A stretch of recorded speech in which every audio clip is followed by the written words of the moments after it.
Boom.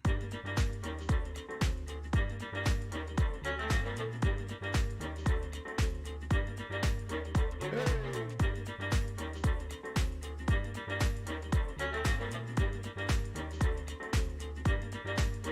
Uh,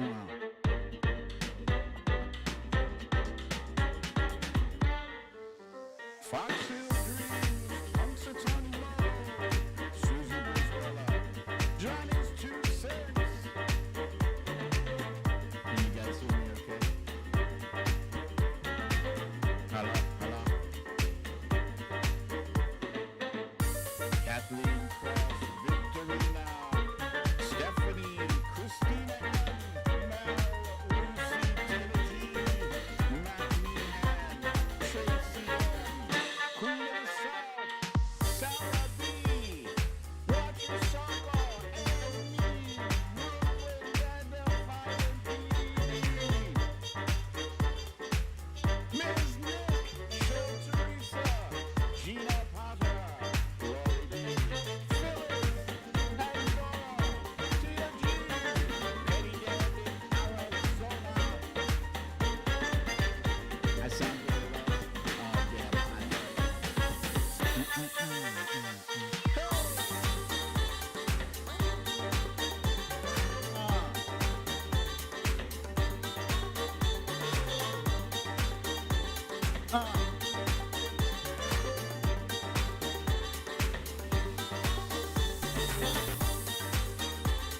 Hey!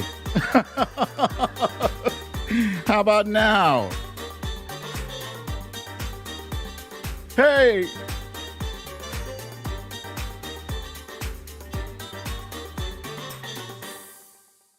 Welcome, welcome, welcome to another episode of Storytime with BDD.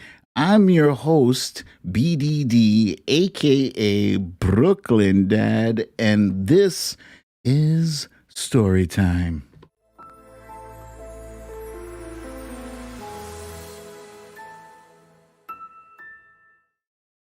Gling, gling. Happy Friday to everyone. I'm happy to have gotten that sound snafu fixed. And we got some stuff to cover today. But before we do, we're going to do our thing. We're going to do our thing with the stories of the day.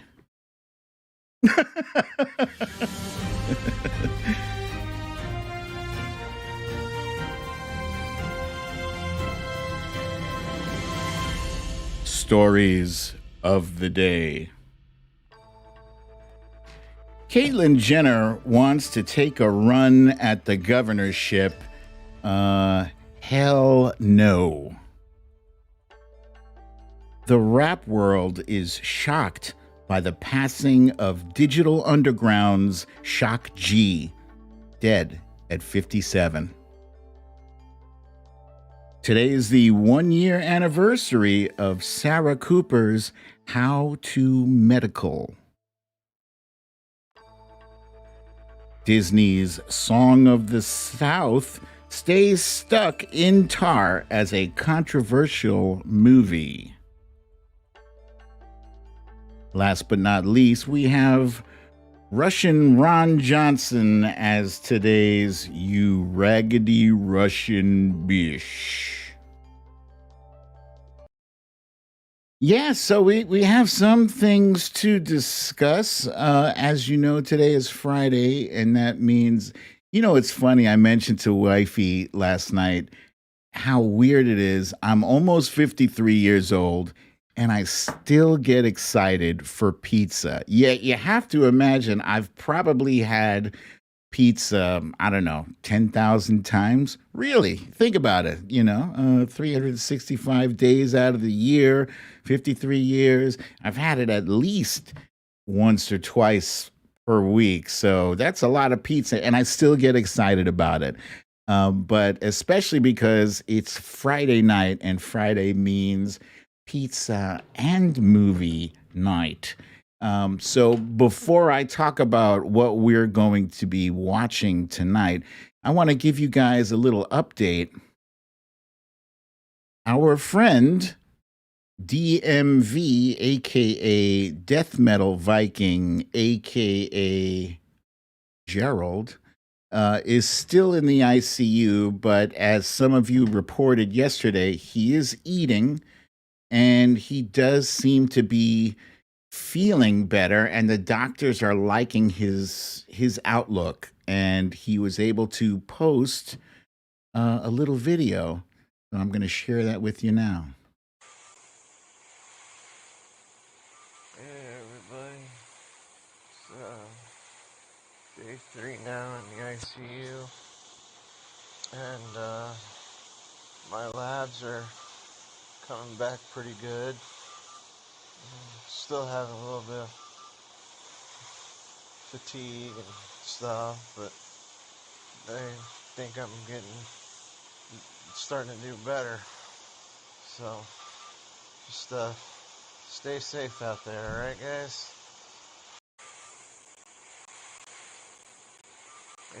Okay, that's DMV. As he said, he's feeling some fatigue, but things are looking up for him. So uh, keep your prayers coming. Keep them coming. I strongly believe in prayers. I might not be the most religious guy, but I do believe in the power of positive thought, positive thinking, and he can use our positive energy. So keep it coming, guys. Yeah, that's what I got to say. Hang in there, DMV. We are rooting for you. Trump Reaper says she missed a troll. No worries. We've got a whole cast of fantastical moderators in this room. So somebody's going to give him the thumbs of doom. Uh, so, anyway, Friday night, one of the very first things we are going to be watching tonight is the Falcon and the Winter Soldier. But what you are looking at now, that is Captain America.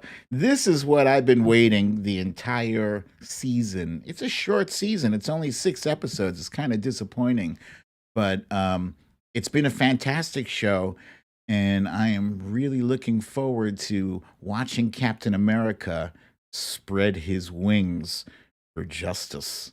Yes, yes, indeed. Now, there's another movie. There's 2 movies, actually, and I can't make up my mind which one I want to see more. This one is Mortal Kombat! This is the movie from the very popular video game. I'm sure if you're around my age in your 50s, you remember Mortal Kombat in the early days. Finish him! Fatality. Wait. I got a voice for that. And of course, it's not working. Damn. My voices will not work today. Finish him. Anyway, I'm looking forward to seeing our man Scorpion say, "Get over here." Kim Shatine is asking, "How does my arm feel?" Guys, whoo! That arm was in pain last night and still a little sore right now to the touch, but feels much better. And aside from that, no other adverse side effects thus far. I will keep you posted. I did post a tweet last night asking if I was through the worst of it, and the general consensus was yes, you are, but that second one is going to kick your ass. So yeah, and wifey too. Wifey's arm was pretty sore. I think it might have been more sore than mine, and I think she was a little fatigued. But overall, we're both doing much better today. Yes, I am seeing the comments loving my beautiful hair. It's great. Now this next one, for those of you who are fans of the show Better Call Saul, if you are experiencing some withdrawal symptoms from not seeing him while you're waiting for the next episode, Good Lord. Scam likely. These things are so annoying. If you're feeling withdrawal from not having seen them for a while, there's a new movie out. It's on demand. Cindy said I look like Rand Paul. No. This movie is called Nobody. Nobody. Nobody. And it's kind of, if you guys have seen John Wick, it's very similar. Just check out the trailer. I don't have the trailer to share with you, but you can YouTube, Nobody trailer.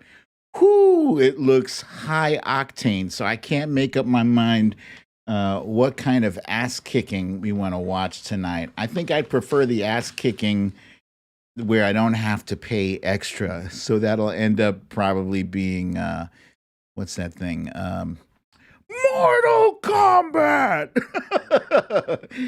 Lee Saunders wants to know: is there a cat? No, but there's a kitty bracelet featured in the movie. Apparently. Whoop. Didn't mean to pop him back on there. We love you, DMV, but we got to move along with the show. So that's it for my random stuff. Let's go ahead and get on into. Do I sound loud, by the way? Am I like super loud? Because I deleted a bunch of filters because my voice was sounding too low. Now I feel like I'm in a stadium. The kittens are lovely. Christina says nope. Your boy Ken says no. Sound good. All right, good. It's time for those quick hits, guys. Quick hits. Hit that some of my bitch. Yeah, you see that? When I said hit that some of my bitch, I feel like my eardrums are ready to blow out. All right, quick hits. Oh, God, this jackass, this bumbling buffoon. He goes by the name of Robert Chapman. And Robert Chapman was on a dating site known as Bumble. And on this dating site, apparently the men, they submit their profile, they submit their information, and the women get to choose whether or not they want to engage, right? So this guy, he thought it was a brilliant idea to, Sandra says more buffering. Anybody else buffering? Because my thing looks okay here. Matt Meehan said Ted Cruz on crack. Yeah, this bargain basement bumbling Wolverine wannabe, he was bragging about his participation in the January 6th insurrection. You have to love the fact that these geniuses are so excited about their sedition that they're willing to post pictures of it on social media because it makes it a whole lot easier for them to be caught. So he's bragging to this woman. I don't have the woman's name, don't need it. All I know is that he messaged her and she had some questions for him. Excuse me. And then she says, no, those weren't answers to my questions. So then he gives her answers, right? He says, I did storm the Capitol. I made it all the way into Statuary Hall, did an interview with Robert O'Moro of the Washington Post, also did online interview with Jess Brevins of the WSJ, that's the Wall Street Journal. And she replies, we are not a match, which is great. And then she proceeded to report his dumbass to the FBI. Yeah, here's another social media post. He says, I'm fucking inside the Capitol. The Capitol. Oh, they're so clever. There he is with his dumbass face. You gotta love it when they tell on themselves and they think, there's nothing wrong with it. And I'm being patriotic. No, you're being a seditious traitor and you belong in jail. You belong in prison. Yeah. And I don't care if it was a minor infraction like picking up the podium and carrying it away. No, man, you are trespassing. Hit them with the book, with the entirety of that book. Damn it. Next up, this is a sad note. Those of you who grew up in the 80s and 90s will remember this individual who was shot to stardom behind the Humpty Dance. Yeah.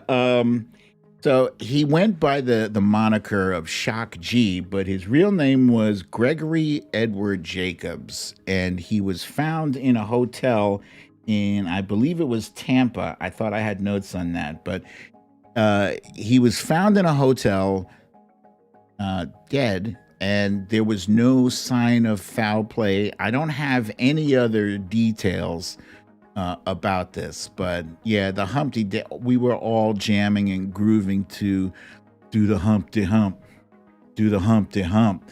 And it's rumored that he once got busy in a Burger King bathroom. So I hope he is busy getting busy in that Burger King bathroom in the sky. So here he is without his famous schnoz. He wore glasses with a fake nose on it that was way bigger. This is his real nose. Looks, pretty regular sized. But apparently there was they had a whole thing, like a whole mythology built up around his character, right? He went by Humpty, right? And so it says here that a fictional biography was constructed for Humpty, Groucho Glasses. Thank you, Trump Reaper.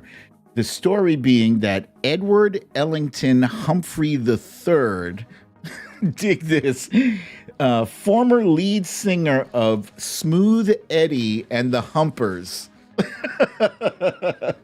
had become a rapper after burning his nose. After burning his nose in a kitchen accident with a deep fryer. And the story was even told by Casey Kasem himself on his countdown show, the Top 40s, Casey's Top 40s. So that's pretty funny. And, I didn't realize how tight he was with Tupac. Apparently, he and Tupac were very close. And he had some comments. I found a clip of him giving commentary about, what is it? There's a whole debate about who's better, Biggie, Notorious B.I.G., or Tupac. And I'm just going to share with you that clip that I found. Where is it? Oh, shit. Did I not put it on? Oh my God. I am a mess. Hang on. Let's see. Let's add a news source and let's say Tupac. I'm adding shit while we are doing the show. This is live, ladies and gentlemen. This is, do not adjust your dial. Here we go. Open. All of the Biggie versus Pac heads. First of all, Biggie's gonna win hands down when you're talking flow. Strictly from a rhythm standpoint, Biggie is a swinger. He swings like a horn player over jazz. And then I'm gonna turn it off. I'm gonna turn it back on. Here we go. All of the Biggie versus Pac heads. First of all, Biggie's gonna win hands down when you're talking flow. Strictly from a rhythm standpoint, Biggie is a swinger. He swings like a horn player over jazz. B-I-G-P-O, P-P-A, no info for the D-E-A. He put more emphasis on the He's just spelling his name. When people say Pac is the best rapper of all time, they don't just mean he's the best rapper. They just mean what he had to say was most potent, most relevant, and that he was the better human being. Tupac pulled from Martin Luther King, Malcolm X, all the good speakers. Even though you was a crack fiend, mama, you always was a black queen, mama. It's like pouring those words out because you mean it. And I be picking up the slack. It's all apocalypse now to grab the gat, rip the track. Cause it's all about making money, ain't a damn thing funny. What be up, sonny? I be like all in my business. Time to hit that shit. I'm ripping up the track cause I be down with the click and all my niggas in the house. Pac rhymed from the pit of his stomach. Humpty Hump and Slick Rick rhymed from the nasal palate. Nas rhymes from the back of his throat. Pac rhymed from the pit of his stomach. You know what I mean? I love that clip. I love that clip because I've always been on the notorious B.I.G. side of that debate. That Biggie has always been my guy, but I think having seen that clip, I think Shock G had some very strong points, and I think he convinced me to switch over to Tupac. So thank you for letting me share that with you. Rest in power, Shock G. May you find your groove in that Burger King bathroom. Oh, here's a clip. He was in that. He was in that video in the song "The Get Down" by Tupac. So, R.I.P. indeed. Wait, let's just cut that off. There we go. All right, so yeah, I know I'm East Coast, but still Tupac, you know. All right, let's move right along with our timeline cleanse. And because my audio thing is not functioning today, you don't get the fancy timeline cleanse, but I'll still represent. Here we go. Timeline cleanse. Timeline. All right. First up, I've met quite a few celebrities in my life. New York. There's no shortage of famous people out there, but I've never met a fictional character from a childhood book. But this next clip shows that somebody did. Oh, no. No.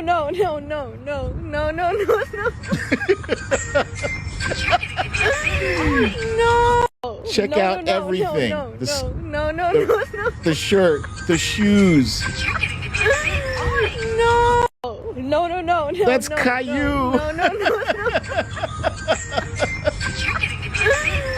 No.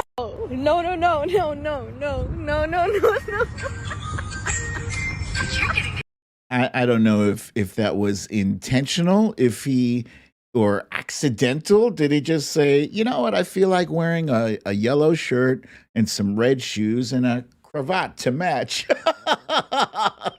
But he certainly did look exactly like Caillou. Maybe he was going to a costume party. But wow, the resemblance was uncanny. Next up, this is a kitty cat video, which I thought was funny. A little bit from the actual video, but listen to the song. Listen to the words of the song. I said, do you wanna fight me? Do you wanna catch his hand? Bitch, I'll catch you in the street. Look at the Don't cat, beat that though. beat. Bitch, I'll beat your ass. I said, do you wanna fight me? Do you want to fight? Do you wanna catch his hand? Do you want to catch these hands? Bitch, I'll catch you in the street. Bitch, I'll catch you in the street. Bitch, I'll beat your ass. I said, do you wanna fight me? Oh, this is Do adorable. you wanna catch his hand? It looks like she's dancing. Bitch, I'll catch you in the street. Don't beat that beat. Bitch, I'll beat your ass. Cats are really good on their feet. I swear I've never seen a cat do that. So yeah, I'm seeing some crazy stuff with cats these days. Um, and I had no idea that I was really so fond of kittens and cats until we got two of them. Uh, Last but not least of the trifecta timeline cleanse, this one is a parrot. And I picked this one because it's kind of a nice tie in to my first main story of the day on Sarah Cooper. This is somebody putting words in the mouth of a parrot, or I should say, beak. I'm coming. I'm coming, man. Hold on. I just started trusting you, man. Give me a second. Okay, I'm on it. Making sure your fingers ain't tapping. Hold up. I'm checking my weight. Everything good. Flotation device seems to be in order. Okay, here we go. Foot back on. I am ready to engage. This is not a drill. I am on it. I'm on. I'm on. I'm off. I'm off. I'm off. Okay. All right, you going down. All right, that's good. All right, let me test my weight. Okay, it's holding me up. All right, this is good. This is good. You said we're gonna get out. Hell no, man. What you mean we gonna get out? You been doing all this to get me on? No. Yes. Yes. Yes. No. Maybe. Should I? Nah, man. I'm strong like an eagle, man. I'm strong like an eagle, man. Here we go. Float me. But make sure you stay close to the edge, man. I want to see the edge. Just make sure I can see the edge. Does anybody recognize whose voice that was doing the voiceover? Was it just some random dude, or was it like a known comedian? He kind of sounds, his voice sounds familiar. I don't know who that was, though. But that was hilarious. That parrot is a baby, the Trump Reaper. Oh, so does Fox Hill Dream says that. It's a baby parrot. It's adorable. I love how he synced up the motions of the baby parrot with, that was cute.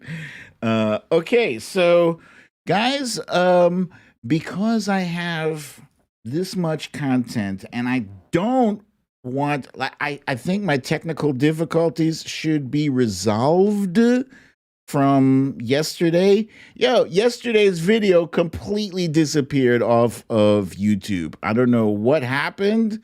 It's gone. I'm going to see if I can find it. But that shit is gone.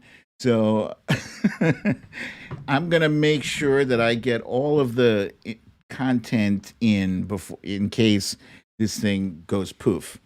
So we're gonna sidestep the roll call for tonight. All right. First up, last year was insane. It was absolutely insane. And I feel like around March and April, we were all going batshit crazy. We had fear, we had despair. A lot of people, yourself included, lost employment, lost people we loved. People were getting sick. We were locked down. We were at a crossroads where we were really freaking out. And then, on one fateful day, the infamous bleach speech happened, and it changed the world. Thank you very much. So I asked Bill a question that probably some of you are thinking of if you're totally into that world, which I find to be very interesting. So supposing we hit the body with a tremendous, whether it's ultraviolet or just very powerful light, and I think you said that hasn't been checked, but you're going to test it. And then I said, supposing you brought the light inside the body, which you can do either through the skin or in some other way. And I think you said you're going to test that too. Sounds interesting. Right, and then I see the disinfectant that knocks it out in a minute, 1 minute. And is there a way we can do something like that by injection inside or almost a cleaning? Because you see it gets on the lungs and it does a tremendous number in the lungs. So it'd be interesting to check that. So that you're going to have to use medical doctors with. But it sounds interesting to me. So we'll see. But the whole concept of the light, the way it kills it in 1 minute, that's pretty powerful. It is absolutely hilarious that somebody can be so clueless as to say these ridiculous things and think you are sounding on point. You know, medical doctors. And then that very same day, exactly 1 year ago today, later that day, this brilliant comedian came forth with her own version of that same speech, and she titled it How to Medical. We hit the body with a tremendous, whether it's ultraviolet or just very powerful light. And I think you said that hasn't been checked, but you're going to test it. And then I said, supposing you brought the light inside the body, which you can do either through the skin or in some other way. And I think you said you're going to test that too. Sounds interesting. Right, and then I see the disinfectant where it knocks it out in a minute. 1 minute. And is there a way we can do something like that by injection inside or almost a cleaning? Because you see it gets on the lungs and it does a tremendous number in the lungs. So it'd be interesting to check that. So that you're going to have to use medical doctors with. But it sounds interesting to me. Love it so much. Oh, when she says some other way, pointing to the butt, oh my God, I lost it. I completely lost it. And so did the rest of us. And that speech both transformed, well, I can't say it transformed Spanky into a joke because he already was a joke, but it transformed Sarah Cooper into pretty much an overnight sensation. Like, I didn't even know, I'm almost embarrassed to admit, I didn't even know that TikTok was a thing. Seriously, I kid you not. I found out about TikTok, didn't even know what it was until that day. And she became an overnight sensation. That video currently has 25 million views. 25 million views. That's a lot, for a little clip that she, pulled off of TikTok and put it onto Twitter, and she became an overnight sensation, a phenomenon, and she was invited on all of the talk shows, all the late night talk shows. Excuse me. Answers to questions. Okay. Don't worry about the delay, RJ. We're good. Yeah. So prior to this video, like, she was a comedian. I wouldn't call her a successful comedian. She wrote a couple of books. She wrote How to Be Successful Without Hurting Men's Feelings. She wrote that in 2018. And she also wrote another book called 100 Tricks to Appear Smart in Meetings. So she's always been very funny and very brilliant with a great sense of humor. But it was Trump's stupidity that actually gave her the perfect vehicle to rocket herself skyward. She now has well over 2 million followers on Twitter, and she's got her own Netflix show. It's called Everything's Fine. Everything's Fine, which I watched. A very funny show. And let's see what else here.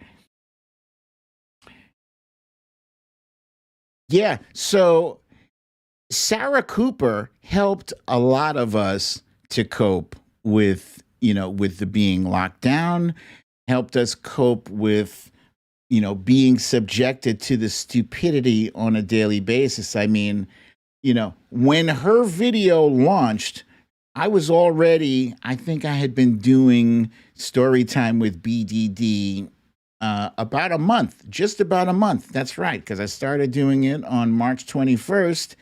And, a month later, she did that. And, well, I didn't have the same result as she did, but that was something viral that I don't think you can possibly replicate. But I'm very happy for her success, and I think most people are. They're not resentful of her because she made us laugh, and she kind of also brought us together, and she diminished Trump in a way that was highly effective with the ridicule. I think that's why he wanted to take out he wanted to do away with TikTok. It's too funny. Um, but now CBS is looking to take her latest book, which is How to Be Successful Without Hurting Men's Feelings, and they want to develop that and turn it into a TV show. So I'm super duper happy for her. And oh yeah, so this is a scene from Everything's Fine. There she is with Helen Mirren. They were replicating the infamous after Access Hollywood bus scene. But there's this other guy, J.L. Coven, who is also a comedian, and he came out shortly after Sarah Cooper, and he was doing his impersonations of Trump. And people are asking the question, like, who's a better impersonator? I don't think you can have that debate because she wasn't really impersonating him. She was lip syncing and turning his own words into an extreme parody. Yeah, JL COVID. But I think as far as impersonations goes, JL Coven is actually very, very talented. He doesn't just do Trump. He does like Robert De Niro, Al Pacino, Chris Rock, Eddie Murphy. He's done a whole lot of different people. But I, for one, am very grateful that Sarah Cooper came into our lives and gave us those laughs. To this day, I still laugh whenever I hear that speech. I can't think of Trump anymore. I only think of Sarah Cooper. So next up, zippity doo dah, zippity yay. My, oh my, what a wonderful day. Plenty of sunshine heading my way. Zippity doo dah, zippity yay.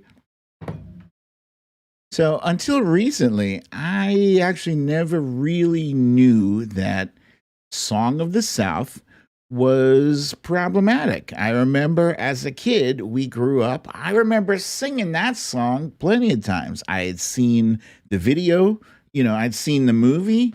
At least I remember seeing parts of it, but didn't realize that there were racist undertones in the movie.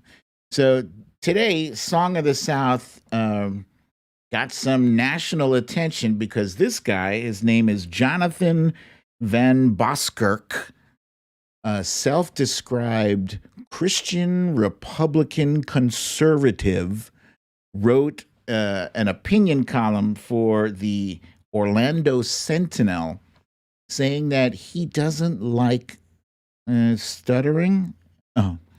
That he doesn't like the wokeness that Disney World has thrust upon him and his family. They spend thousands of dollars. They don't want to be reminded of the fact that at several points in history, that the world and Disney had partaken in and profited from racism.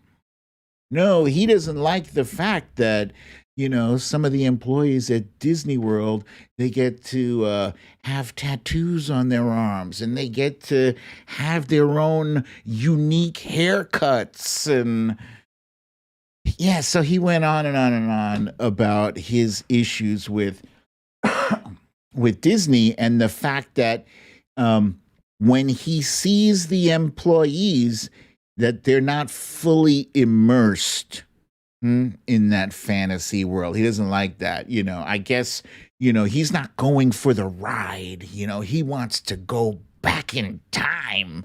He wants to go back in time to where you didn't have to feel guilty about racism or bigotry or prejudice or stereotyping or any of that stuff. He just wants to take a break from his damn conscience.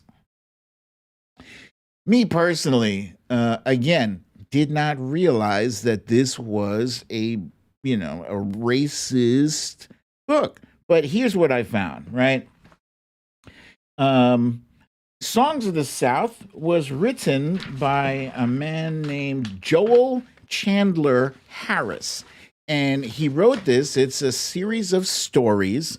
It's one main story involving a boy named Johnny. I think you could see Johnny in the picture there.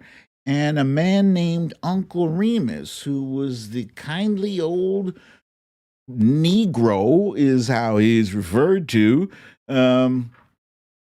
Johnny goes to stay on a plantation down south. They never specify where it is down south. It happens apparently during the Reconstruction era, right? So during Reconstruction, slavery was already, not a thing anymore. So Johnny stays and his dad leaves. Apparently his family is going through a separation and Johnny wants to be with his dad. And so he attempts to run away, but then good old Uncle Remus, he stops him and says, and tells him a story, and that's the essence of the movie. The essence of the movie is it's a bunch of stories. Anytime Johnny does something, he tells him a story about Brer Rabbit and Brer Fox to teach him a lesson. So on its surface, it's, it's just an old black guy talking to a kid. Nothing wrong with that, right? Except that the black people in this movie appear to be either slaves or they appear to be subservient. And the only thing that clarifies it for you is with 10 minutes left, Uncle Remus decides that he's going to leave the plantation. So if he was a slave, he couldn't just decide to leave. He would be stuck there. And the movie never really made it clear that they were free. It communicates that that feeling that they are subservient and they are happy about it. Okay, so I have issues with this, and here's my issue, right? I like movies. I like movies that are authentic. Like, for instance, Django Unchained. Django Unchained by Quentin Tarantino, it stirs up a lot of feelings because the N-word is probably dropped about, 100, maybe 200 times in that movie. And people have issues with that. And I understand it. It's a painful, hurtful word, but in order to be true to the era, in order to, immerse yourself in that movie, you're going to be authentic. They're not going to color code it, right? I love Django Unchained, and I love how that movie is resolved. That's almost like slave revenge porn for me, but and how it relates to this, I guess, there's no footnotes in this book. It's a children's book, so, it's colorful, it's animated, it's part animated, part live action. And, if you're just looking at it as a movie and you're not reading into it, it just seems like a delightful movie where a kindly old guy is telling a young man about, the lessons in life. Seriously, do we have to read so deeply into things? I am opposed I am opposed to banning creative works. Look, Huckleberry Finn and Tom Sawyer, no, don't burn them shits either. It's important for us to. Okay, so landmarks, things like statues of races, generals, and stuff like that. Yeah, don't glorify them. But the books, yeah. Disney has an issue where they can't release this. This was originally released back in 1946. They re-released it in 1986. But since 1986, they realized, whoa, wait a minute.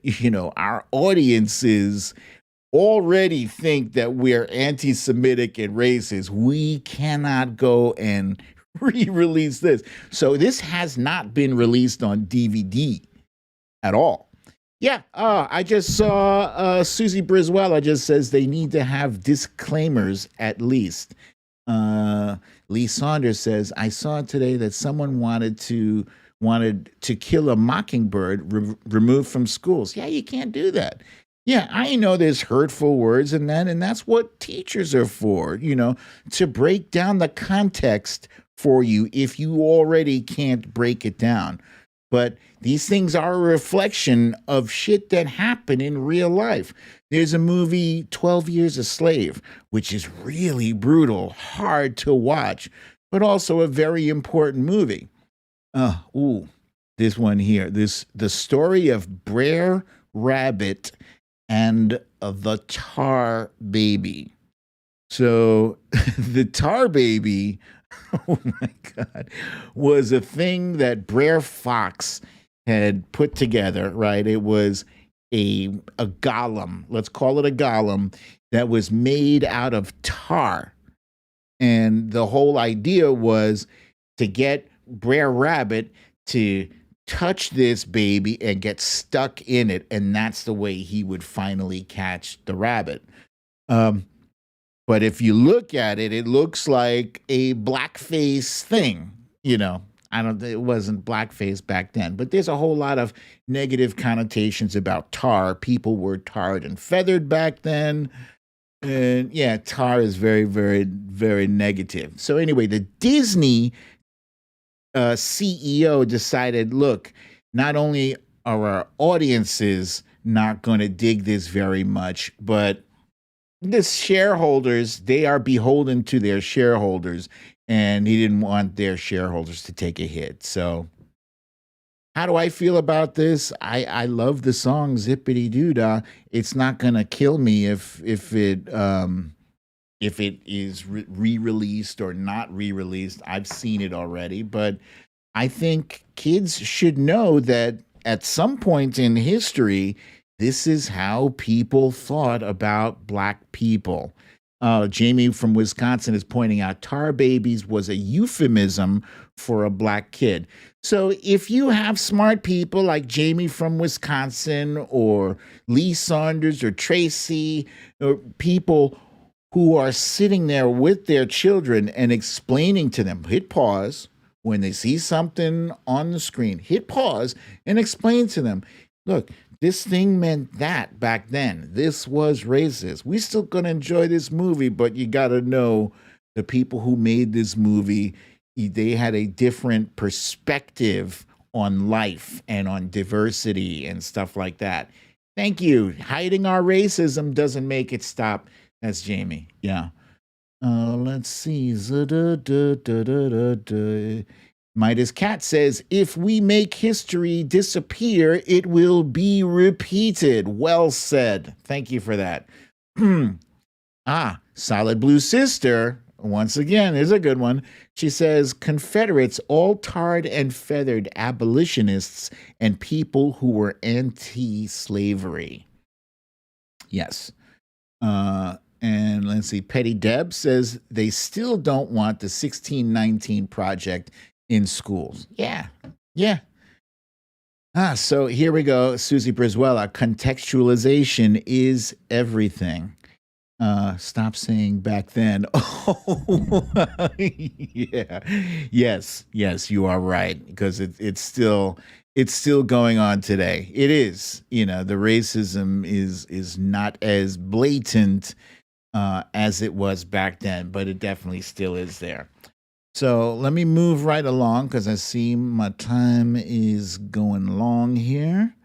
Caitlyn Jenner is becoming the latest candidate for governor there. So another reality TV star is running for office? What could go wrong? I don't know what I said. Caitlyn Jenner wants to be governor of California. Well, she is famous, a former Olympian, TV reality star, Republican, trans person, who now believes she can run a state that's the 4th largest economy in the world. But why would she believe that? And haven't we already learned this lesson? Politics is more than speeches and polarizing missives. It's a fucking job. What does Miss Jenner bring to the table? Spear chucking? That might come in handy during a primary. Caitlyn's 2016 role model was an unprepared, ignorant, virulent sociopath. You are fake news. Who, when faced with a real crisis, was true to form. And then I see the disinfectant. And is there a way we can do something like that? Injection. Politics ain't showbiz, people. It's real work. Ask Arnold. Come with me if you want to live. Hollywood and government go together like a little muscle tug from Edward Scissorhands. Caitlyn can run for whatever she wants. This is, after all, California, but that's one reality show we've already seen. It's a disgrace. Go fuck yourself. Goddamn right. What happens next? Winning. Yeah. So Caitlyn Jenner is seriously considering that. By the way, guys, if you didn't know, that is Chip Franklin. He's a member of Team Really American, and he just banged out another one. This one was hashtag Say No to Jenner. And the reaction on Twitter was swift and fierce when we learned that Caitlyn Jenner had submitted papers so that she can run for governor of the 4th largest economy on the planet. Not in the country, on the planet. California is a beast. It's a beast.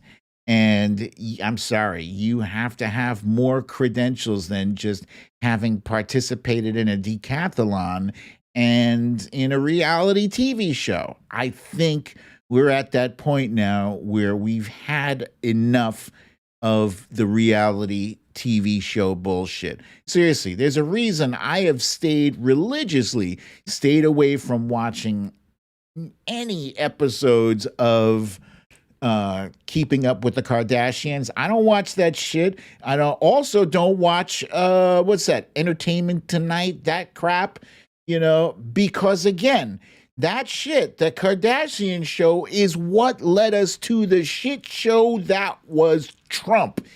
That reality show nonsense, it normalized people who are famous somehow being capable of running very complex political systems.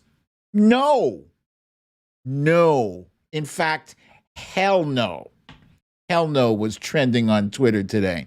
Here's a tweet from 50 Shades of Hui. It's Hui. It says here, Caitlyn Jenner announced she's running to be governor of California. I checked her website and there's nothing about any platform or policies, but there are links to buy merchandise. That's all you need to know about her priorities right there. Indeed. I mean, I don't know how shitty Gavin Newsom has to be to lose to someone who has no experience whatsoever. Look, I'm not saying that every single person who goes into politics has to be, experienced in XYZ, because President Barack Obama was not experienced at being president, right? He had community organizing experience.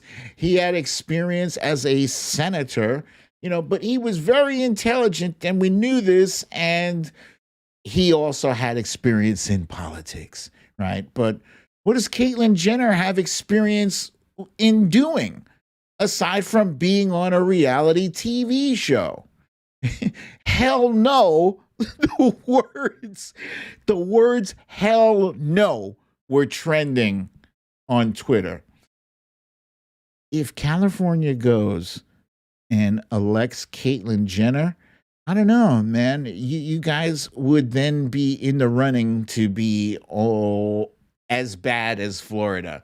Seriously, that would be a titanic mistake.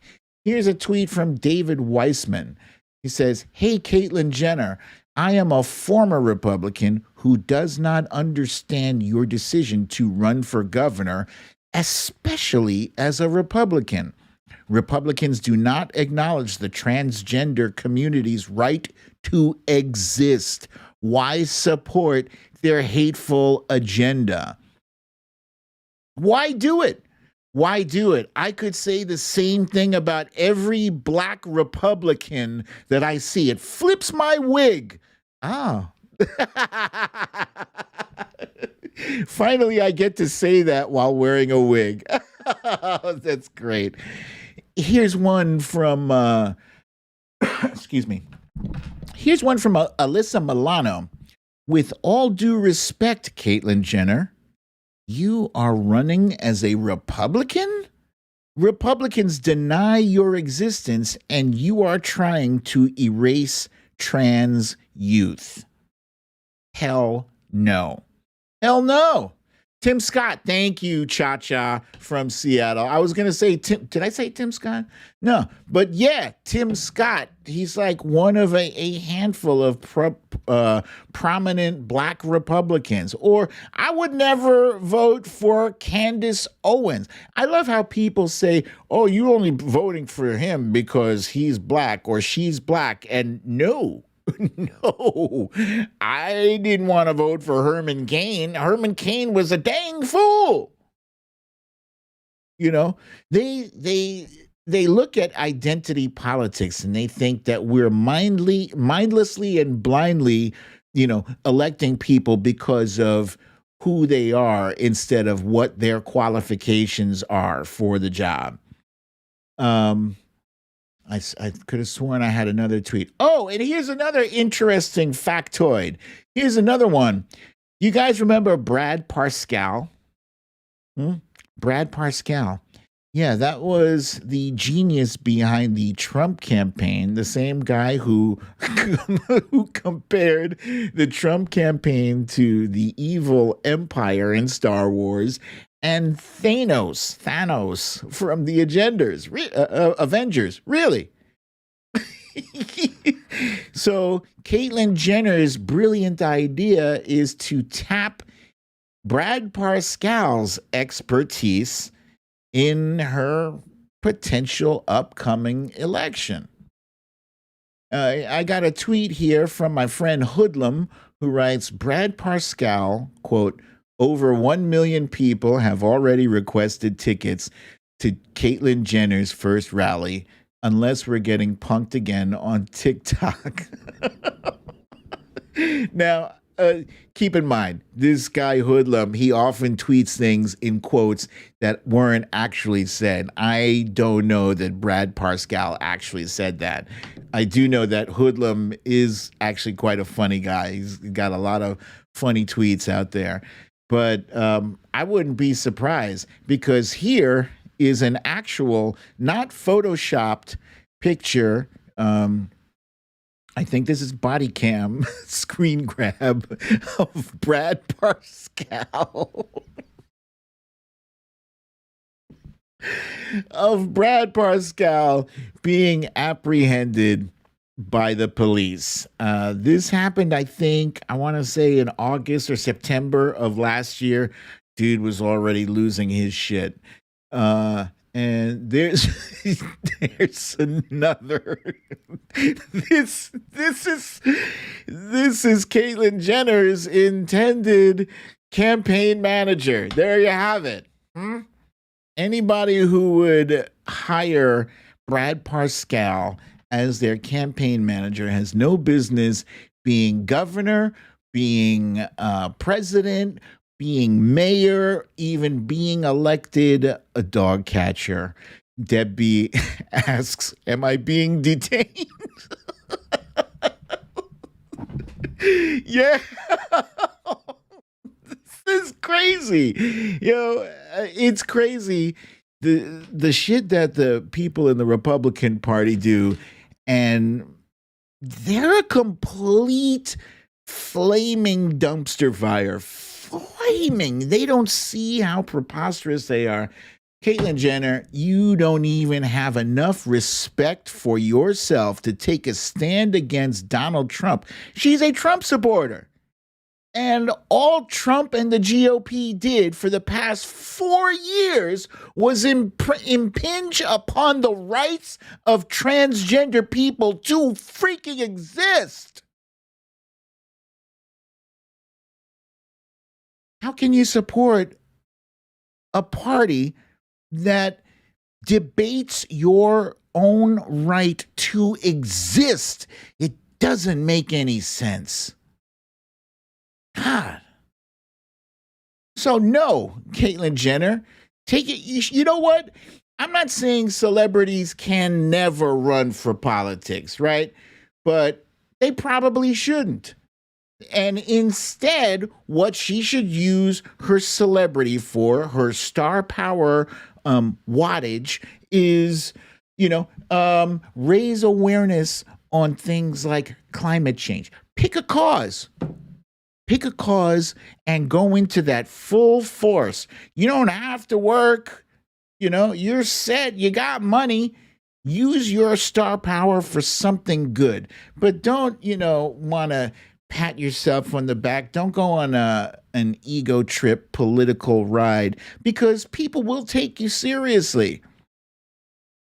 Fortunately, I don't believe that there are enough liberals in California who will take her seriously, that they will vet her. They've already vetted her, I'm sure, but I'm also scared. Yes, Sheila says, yes, Matthew. And I know when you say yes, Matthew, you're talking about Matthew McConaughey. Yeah, you know what? I think deep down, I think Matthew McConaughey is probably a good guy. Probably. Even though he kind of sort of supports Trump, I'm not 100% clear on where he stands with Trump. I feel like he did support him, but I also feel like at one point he seemed like a Democrat to me. I don't know. But reality show stars, stay the hell away from the politics. Sick and tired of the reality shit. So that's what that's my story, and I'm sticking to it. Now, last but not least, okay, so I feel like I have forgotten the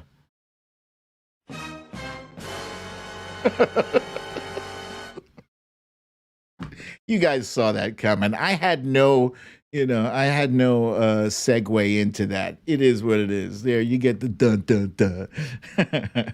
All right, it's now time for You Raggedy Bish.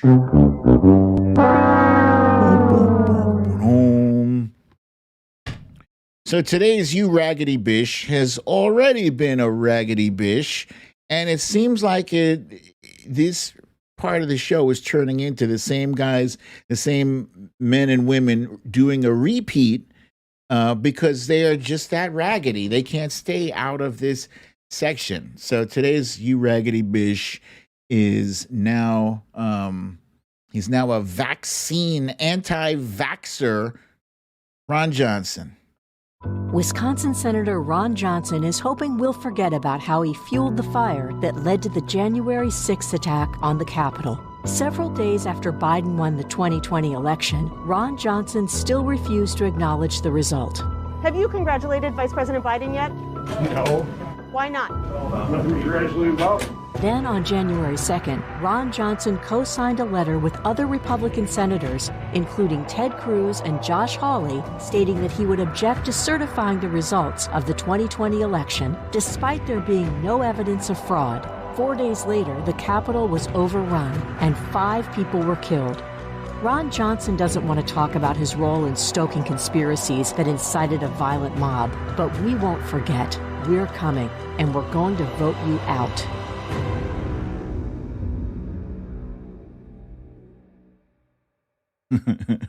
Jamie from Wisconsin says she promises she did not vote for him. He says she's hiding in the corner now. Don't worry, Jamie. We believe you. We know you would never do that. I frankly I don't understand how Ron Johnson is not forced to. In fact, every one of those senators and House of Representatives who signed that thing, who participated in wanting to throw away the votes of American people, how are they not being, at the very least, censured, but preferably removed? Really? Really? Since when does patriotism include seditious acts against the government of America? Since when is that okay behavior for an elected official? You know, we're going on about our lives, and I guess that's what they're hoping. As it's stated in the beginning of that video, it says he's hoping we'll forget. But we're not forgetting. That was back in January, 4 months ago. But God damn it, you are not getting away with that shit. We're going to keep bringing it up. And now I think sometimes I wonder, is he just that stupid, or is somebody in his ear telling him the more ridiculous, the more outrageous things you can say to enrage the left, the better?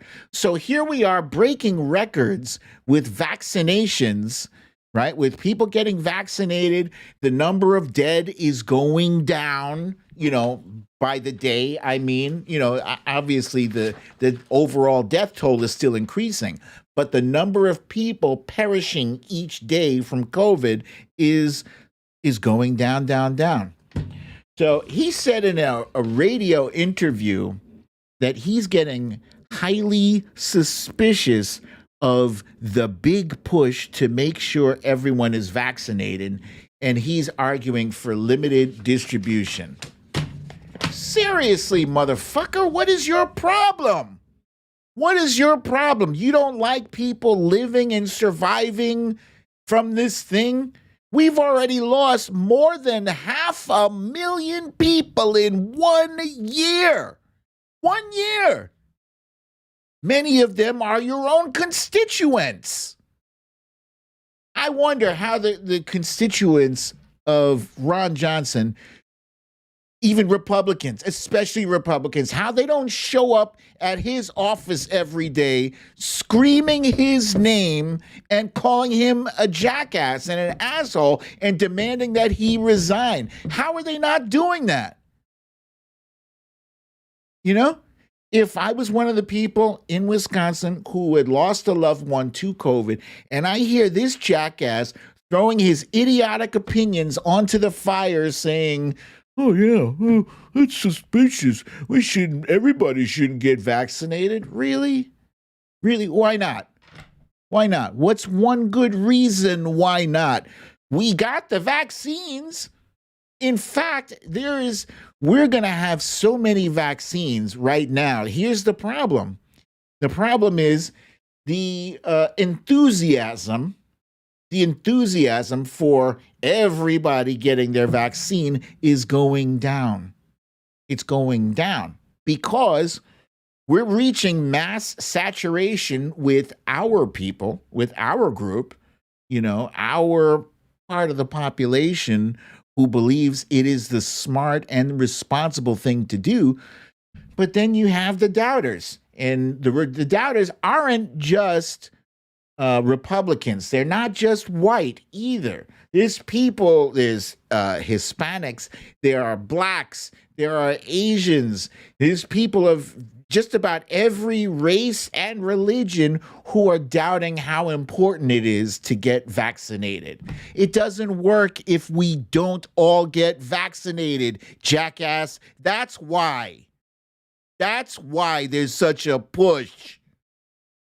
And the other reason is as the enthusiasm goes down, right, we're going to have a shit ton of vaccines that's got a limited shelf life. Okay? So it's not like we just keep them indefinitely. They got to be used in a certain period of time. You moron. Oi. the stupidity, the stupidity. It's one thing when you hear it from a run-of-the-mill Trumper who's wearing his "fuck your feelings" T-shirt, but it's another thing when you got a suit and tie wearing United States senator who makes $175,000 per year to oversee the death of thousands of people saying that shit. Come on, there's gotta be a way to change the rules where when somebody starts acting like a real jackass, like they just get automatically recalled, and then the person who lost to them gets to take over. And then term limits too.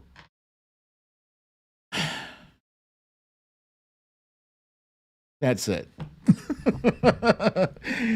Yeah. Okay, so with that said, guys, it is now time. Look, I'm almost running late. It is now time for The Littlest President.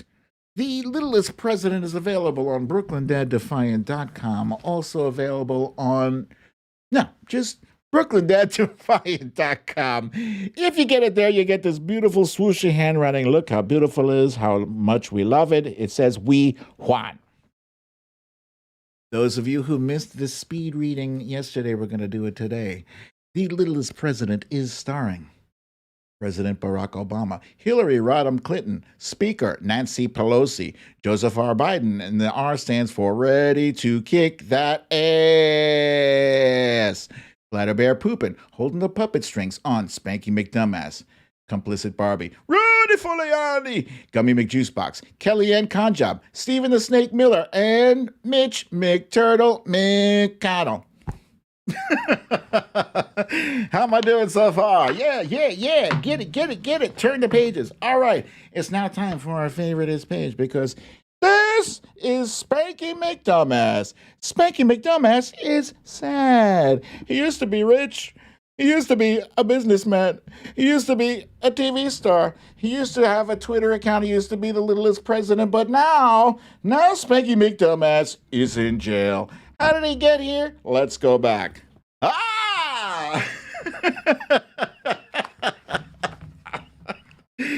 Yeah. All right, where was I?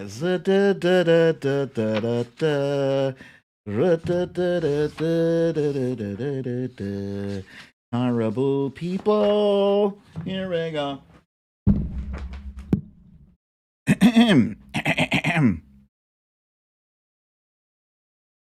Yeah, we'll do this one. Then Spanky decided that he wanted to become president. He decided that there were just enough hateful people in America to follow him. And when he announced he was running for president, he told people he would build a big, beautiful wall to keep Mexicans out of America and that Mexico would pay for it. He said they were sending murderers, rapists, and other criminals, and horrible, hateful people cheered. Spanky was a fascist demagogue. And there he is in his little what's that thing called? Damn it, I can never remember the name of that thing. But yeah.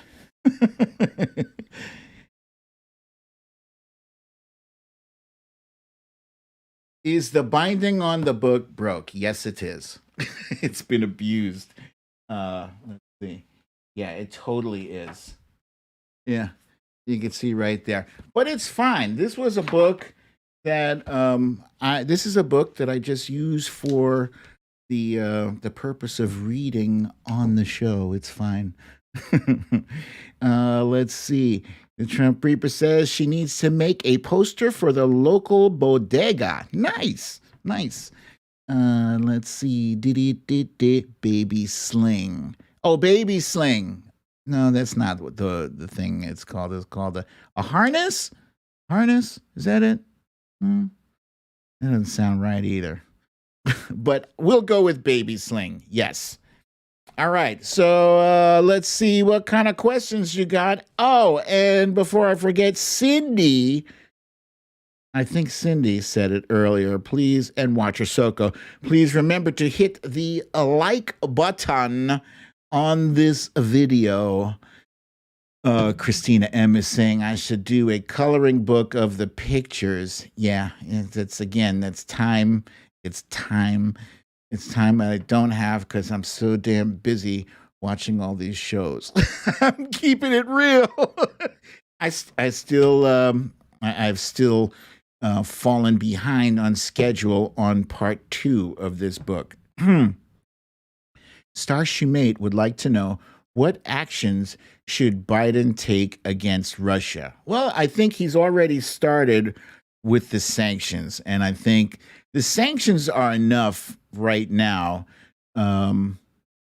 They're enough. You got to be careful with Russia. I mean, he's already doing more against Russia than Spanky did, and the response has to be proportionate to the offense. So I think sanctions are actually quite effective usually. Especially the financial sanctions. They affect people close to Putin. They put a vice grip on their money. And, when you mess with somebody's money, they're not happy about it. And also, Midas Cat is reminding people to hit that like button as well. She likes to remind everyone. There it is, the like button. Gina Potter wants to know, why does she get notifications for Really American but not for you? Because this show is no longer broadcasting from the Brooklyn Dad page. It is broadcasting only exclusively on the Really American page. As I am a member of the team, I am doing my part to help grow the Really American YouTube page. Debbie says, still no dislikes. Let's knock on wood, because you might have just jinxed us there, Deb. There'll be one. Let's see. Lee Saunders says Biden's first trip abroad is to UK in June for the G7. They are going to Carbis Bay, one of her favorite places. She was on holiday there when 9/11 happened. You never forget where you were when 9/11 happened. That's one of those things, like when President Kennedy was assassinated. I was a baby. Wait a minute. No, when Kennedy was assassinated, I wasn't even a twinkle in my daddy's eye yet. Valerie G says President Biden is standing up to Russia.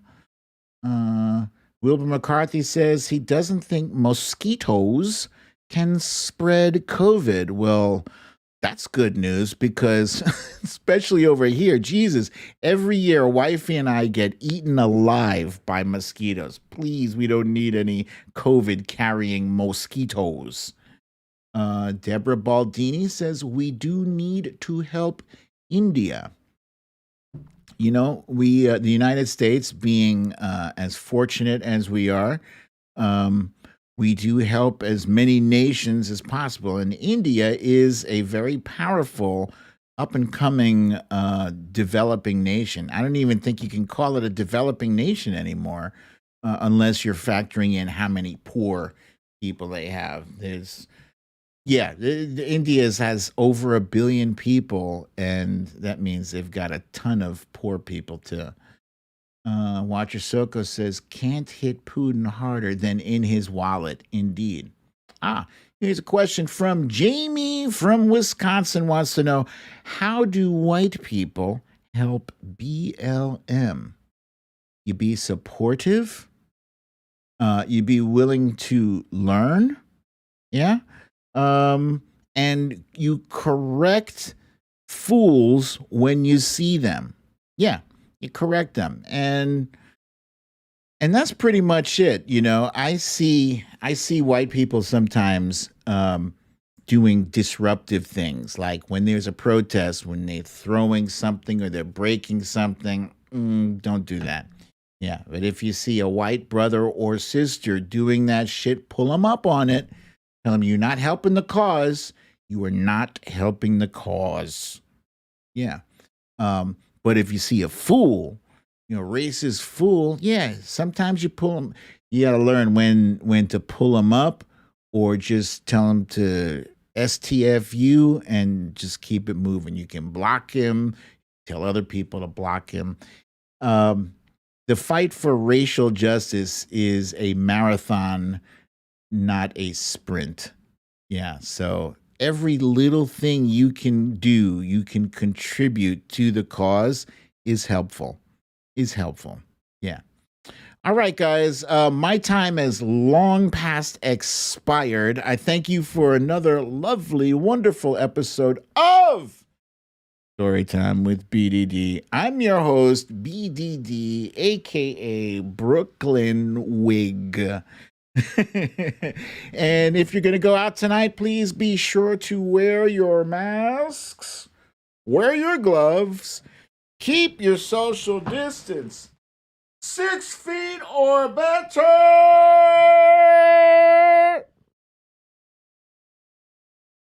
and have a lovely, relaxing evening and weekend.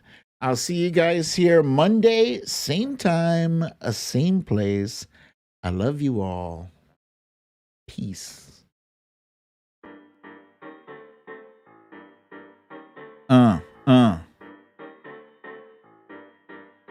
Hey, hey.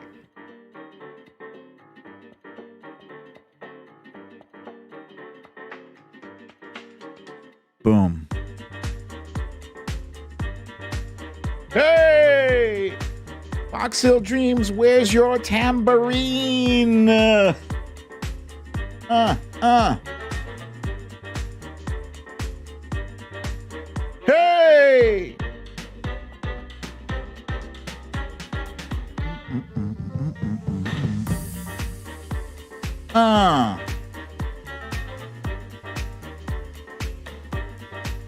Hey!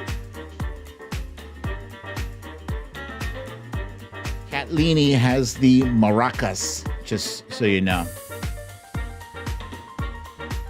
Correlord, be positive. Watch your Soko with the reminder to please don't leave without liking this shoe. Amanda Crawford says, great job to the mods. I concur. Samantha Hawkins on the clarinet. Like it. I like it. Cindy, Alaska Cindy wants the cowbell.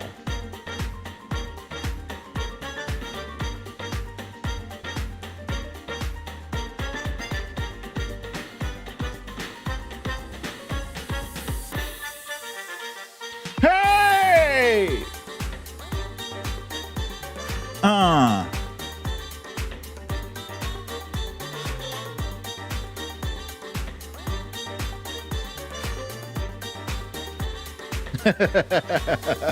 You always need more cowbell, Cindy. Always.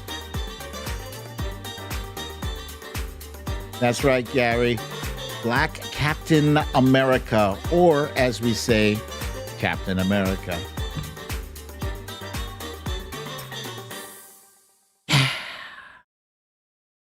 All right, you guys. Today, I can say it now because we're at the end, but you'll notice, I didn't want to say it before now, but this show was not interrupted. Wonderful. Have a great weekend. Love you guys.